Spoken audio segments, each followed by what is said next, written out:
राजा इंद्रधुम्न और कूर्म संवाद तथा उनका महामुनि लोमेश जी के पास जाना। अर्जुन बोले, नारद जी, आपने महिसागर संगम के अद्भुत महात्म्य का वर्णन किया। उसे सुनकर मुझे बड़ा विस्मय और हर्ष हो रहा है। बताइए, किसके यज्ञ में मही नदी प्रकट हुई है? नारद जी ने कहा, पांडु नंदन प्राचीन काल में इस पृथ्वी पर इंद्रधुम्न नाम से प्रसिद्ध एक राजा हो गए हैं। वे बड़े दानी, संपूर्ण धर्मों के ज्ञाता, माननीय पुरुषों का सम्मान करने वाले तथा सामर्थ्यशाली थे। वे उचित कार्यों के ज्ञाता, विवेक के निवास स्थान तथा गुणों के समुद्र थे। भूमंडल में कोई भी ऐसा नगर, ग्राम या शहर नहीं था जो राजा के द्वारा किए गए धर्मानुष्ठान के चिन्हों से अंकित ना हो। उन्होंने ब्राह्म विवाह की विधि से अनेक बार कन्यादान किया था। वे धनार्थियों को 1000 स्वर्ण मुद्रा से कम दान नहीं देते थे। दशमी तिथि के दिन रात्रि काल में हाथी की पीठ पर नगाड़ा रखकर उनके संपूर्ण नगर में बजाया जाता और यह घोषणा की जाती कि कल प्रातः काल एकादशी का व्रत है, वह सबको करना चाहिए। गंगा की बालू, वर्षा की धारा तथा आकाश के तारे कदाचित विद्वान पुरुषों द्वारा गिने जा सकते हैं, परंतु महाराज इंद्रधुम्न के पुण्यों की गणना नहीं की जा सकती। ऐसे पुण्यों के प्रभाव से राजा इंद्रधुम्न अपने मानव शरीर से ही विमान पर बैठकर ब्रह्मा जी के लोक में जा पहुंचे और वहां देव दुर्लभ भोगों का उपभोग करने लगे। इस प्रकार अनेक कल्प बीत जाने के बाद ब्रह्मा जी ने अपने लोक में निवास करने वाले राजा इंद्रदुम्न से कहा, राजन, अब तुम पृथ्वी पर जाओ। राजा ने ब्रह्मा जी की यह बात सुनी और सुनने के साथ ही अपने को पृथ्वी पर आया हुआ देखा। उसके बाद राजा इंद्रधुम्न, मार्कंडेय मुनि, नाड़ी जंग बक, प्राकार कर्ण उलुक, चिरायु गीधराज एवं मंथर कछुए से मिले और वे बोले, स्वयं चार मुख वाले ब्रह्मा ने ही मुझे स्वर्ग से निकाल दिया है। इसके कारण मैं लज्जित हूं, अतः बार बार पतन होने के दोष से दूषित स्वर्ग लोक में अब मैं नहीं जाऊंगा।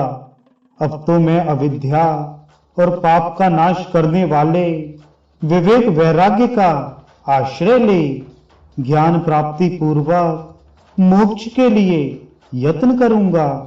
इसलिए यदि आप अपने घर पर आए हुए मुझ अतिथि का आज सत्कार करना चाहते हैं तो मुझे ऐसे किसी गुरु का पता दीजिए जो मुझे इस संसार सागर से पार कर देने वाला हो।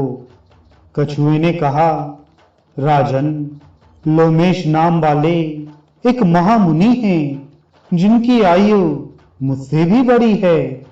पहले मैंने उन्हें कलाप ग्राम में कहीं देखा था।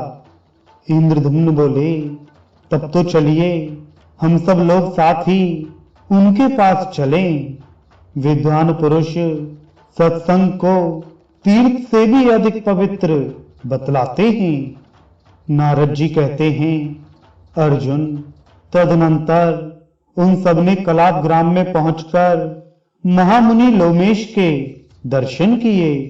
वे मन और इंद्रियों के संयम में तत्पर तथा क्रिया योग में संलग्न थे। तीनों काल स्नान करने से उनकी जटाएं कुछ पीली पड़ गई थीं। उन्हीं को अपने मस्तक पर धारण किए हुए घी की आहुति से प्रज्वलित हुई अग्नि की भांति अपने तेज से प्रकाशित हो रहे थे। उन्होंने छाया करने के लिए अपने बाएं हाथ में एक मुट्ठी तृण ले रखा था और दाहिने हाथ में रुद्राक्ष की माला धारण कर रखी थी। वे महामुनि मैत्र मार्ग में स्थित थे, जो कटु वचन आदि के द्वारा पृथ्वी पर रहने वाले प्राणियों को पीड़ा ना देते हुए केवल जप से सिद्धि प्राप्त कर लेता है, वह मुनि मैत्र कहलाता है।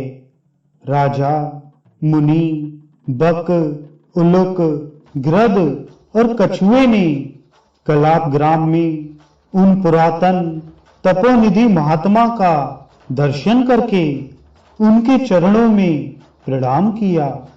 मुनि ने भी आसन आदि देकर स्वागत सत्कार के द्वारा उन सबको प्रसन्न किया।